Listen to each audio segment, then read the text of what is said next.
Hola, linda semana, ¿cómo están? ¿Cómo se sienten? ¿Cómo van? Bueno, la clase de hoy es otra clase de psicogenealogía y la voy a empezar distinto, así no los aburro y hacemos cositas distintas.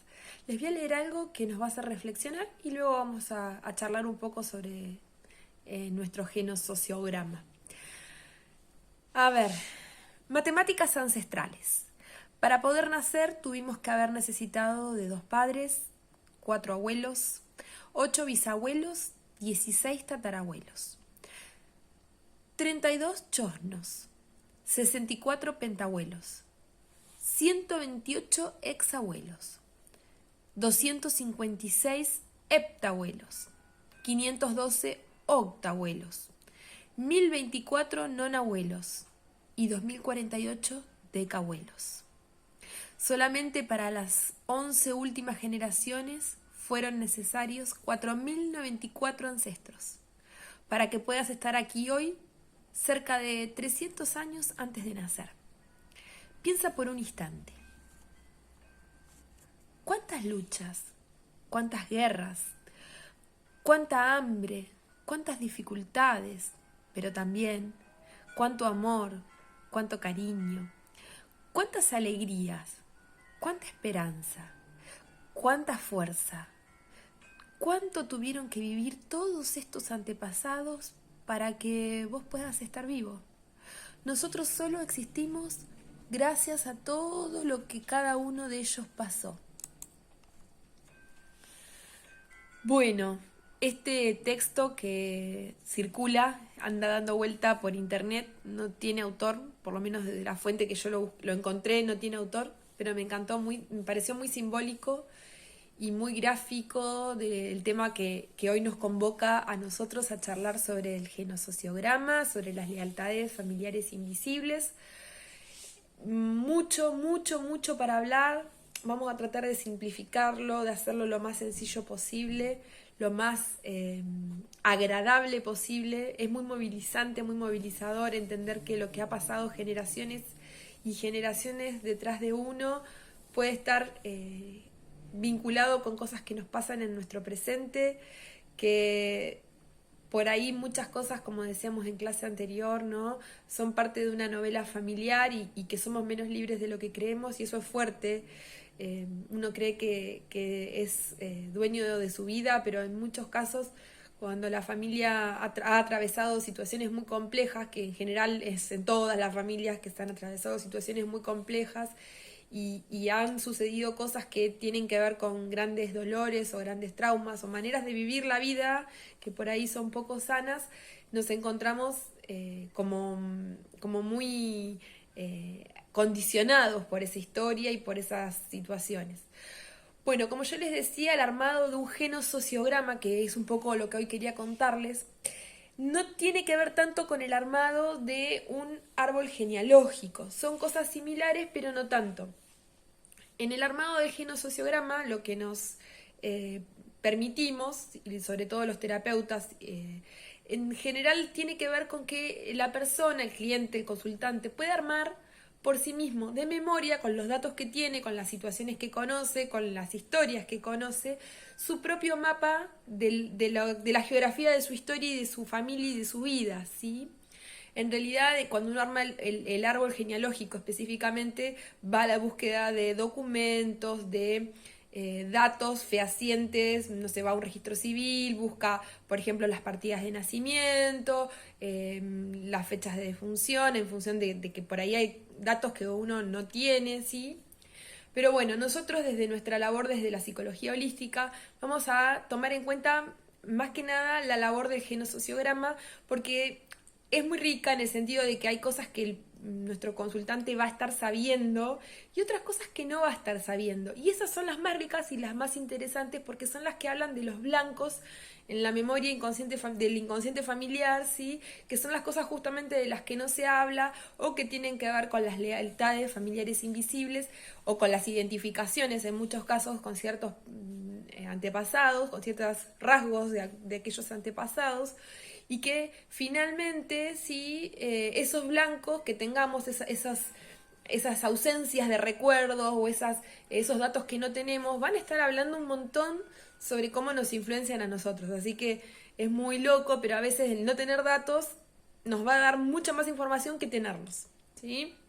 Bien, voy a hablar de un autor que se llama Iván y su apellido es muy complejo, termina en Nagy, ¿sí?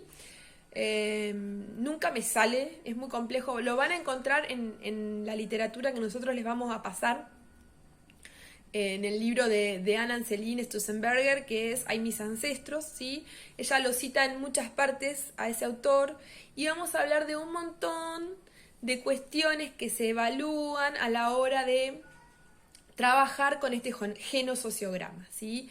Sobre todo, él va a hablar de las lealtades familiares invisibles y vamos a hacer todo un registro interno familiar, ¿sí? De cuáles son las reglas de cada familia. Es muy interesante posicionar y entender que no todas las familias tienen las mismas reglas, ¿sí? Y que en general esas reglas las han impuesto diferentes miembros de esa familia. O sea que cada uno va a desempeñar un rol y vamos a tener que tener en cuenta cuáles son los valores de la familia de uno, ¿sí? O de la familia del consultante, para poder empezar a entender un poco de qué va esta lealtad, ¿sí? Porque por ahí una lealtad que yo tenga hacia mi árbol será distinta a la que tiene un consultante o cada uno de ustedes, ¿sí?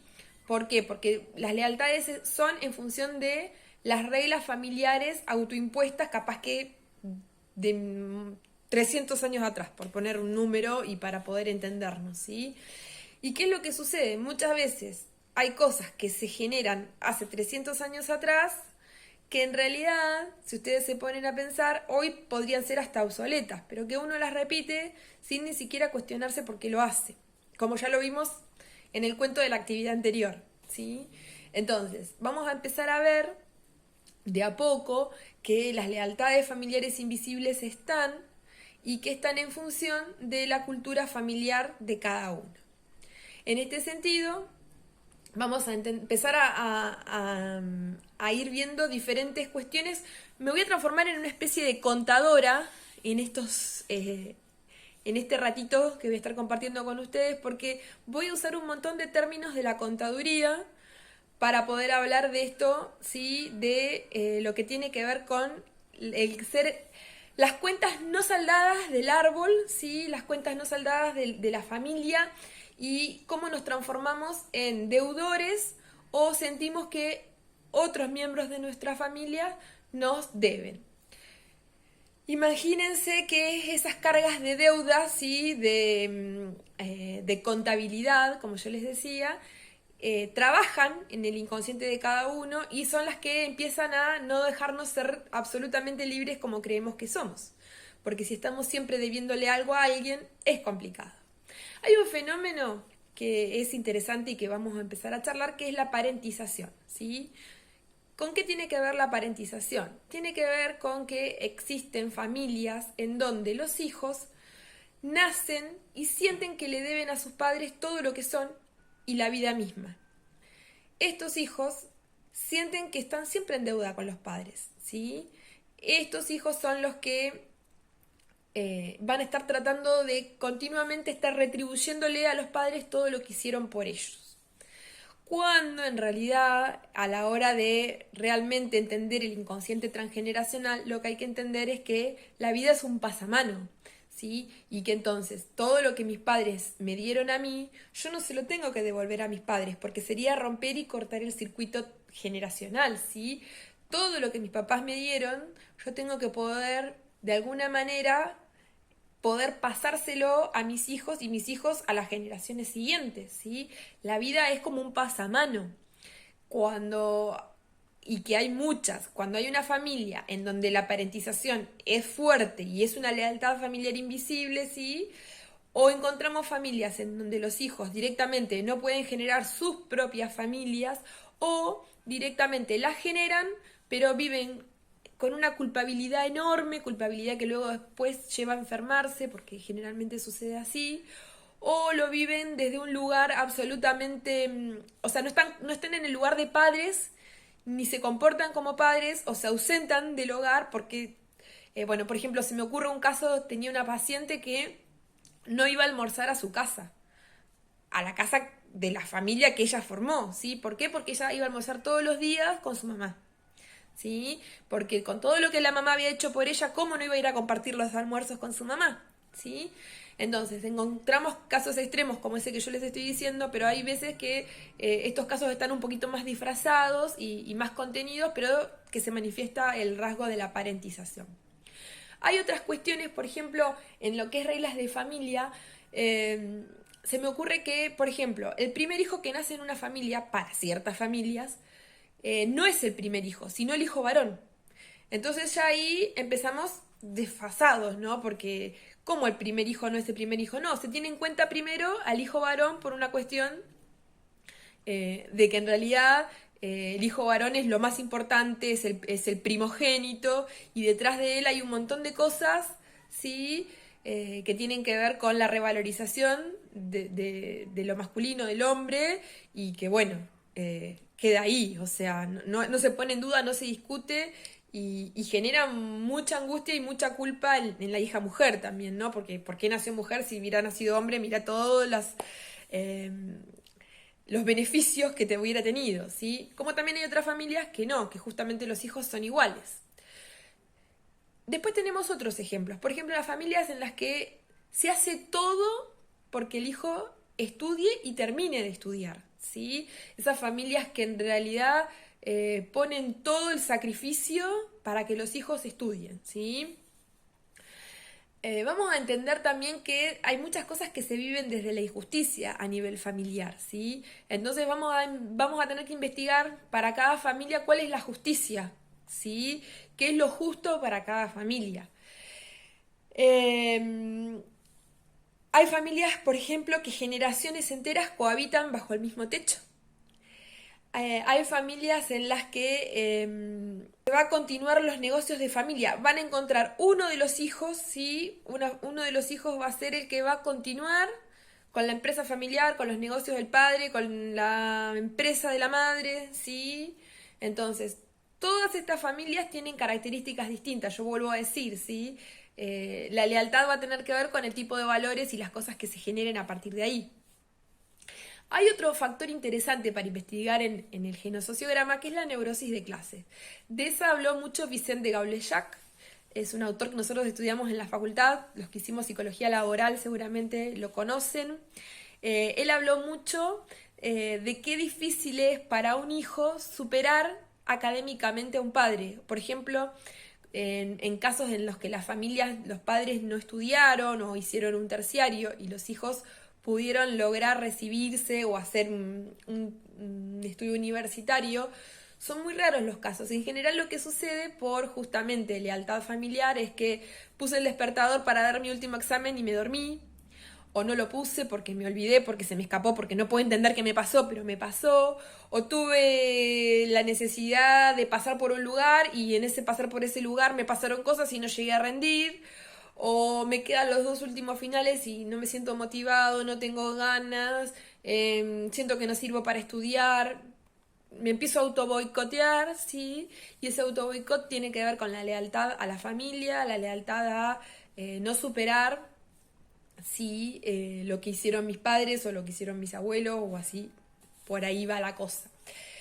Volvamos al cuaderno de los contables, ¿sí? En el cuaderno de los contables esto de la justicia va a estar muy presente, ¿sí? Porque vuelvo a decirles, cada familia tendrá actos de injusticia según los valores de la familia, o actos de justicia o de injusticia según los valores de la familia. Y todas las cuentas que no son saldadas en la familia de origen, lo que va a pasar es que van a pasar de generación en generación tratando de que alguien se haga cargo de ellas y las pague, ¿sí? Deuda le hace culpa, ¿sí? Así que en estos vínculos familiares hay mucha culpabilidad, mucha vergüenza, como veníamos hablando, ¿sí? Mucha culpabilidad y mucho acusar al otro de lo que el otro hizo o no hizo, o tendría que haber hecho o no hizo, ¿sí?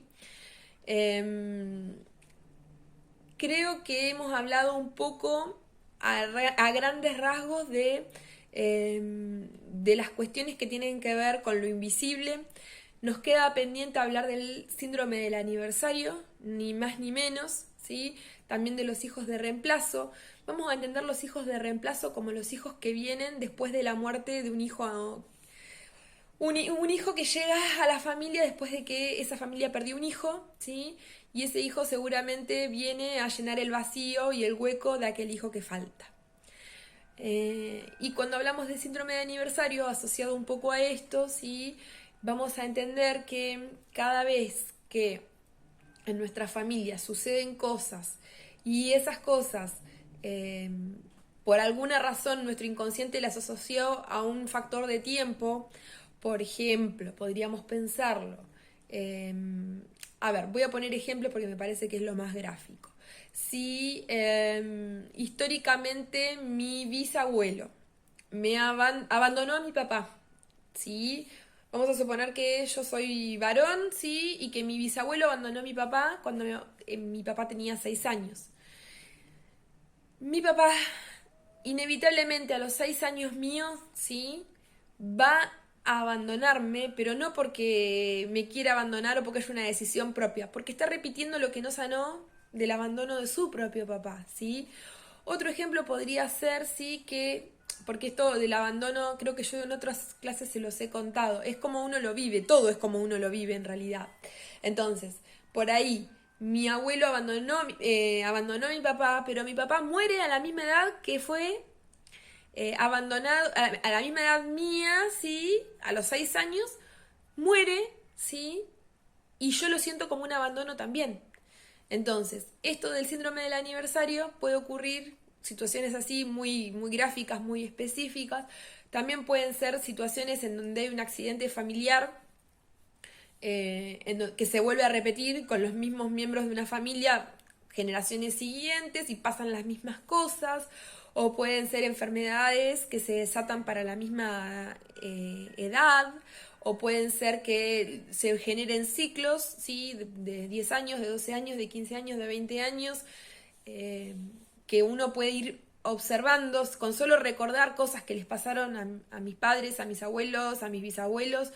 Podés como ir armando tu rompecabezas de tu genosociograma y entender que hay cosas que simplemente te pasaron porque les pasaron primero a ellos y como ha sido, como hemos dicho en otras clases, traumático, doloroso, angustiante, vergonzoso, culposo, se repite. Se repite porque pulsa por que esto se sane, porque lo que se intenta desde el inconsciente transgeneracional es liberarnos de todas las cargas que no son nuestras, que tienen que ver con nuestro clan, con nuestra familia, con nuestro linaje. Bien, ¿me queda por contarles algo más? No, creo que les conté de todo. Eh, sí me gustaría que empecemos a evaluar si estamos en crédito o en débito, sí, y que nos demos el permiso de saldar cuentas, de entender qué les pasaron a cada uno de los que pasaron por la familia antes que nosotros, por poder entender las historias, las épocas, los niveles culturales y poder hacer hoy algo distinto una vez que uno entiende un poco por qué tomaron las decisiones que tomaron, por qué escondieron lo que escondieron, por qué se identificaron tanto con situaciones o personas que eran inentendibles, por qué tomaron cosas que hoy podríamos decir que son hermosas y que esconden algo esperanzador por cosas malas, por cosas duras, porque en definitiva nadie está justificando a nadie si intentamos explicar qué es lo que hace que algunas personas históricamente en la vida hayan actuado como han actuado, y eso nos permite liberarnos y eso nos permite entender y eso nos permite sanar y de esa manera liberarnos, ¿sí? Corrernos del libreto y ser cada día más autónomas y más libres, con más capacidad de decisión y de elección y con más capacidad de ser creativos de la propia vida sin tanta repetición y sin tanta novela familiar y sin tanto engramado histórico y telaraña creada por nuestros antepasados y por nuestra historia. Les dejo un beso gigante. Seguimos trabajando con este inconsciente transgeneracional. seguimos sintiéndonos, ¿sí? No dejen de sentir, no dejen de sentir. Este es un inconsciente que ustedes lo pueden percibir, lo pueden observar también, así como ustedes observan el inconsciente personal. Yo los invito a que pasen por el cuerpo, el inconsciente transgeneracional, y se van a encontrar con cosas maravillosas que nunca habían descubierto. Beso y abrazo gigante. Sean felices, no lo olviden.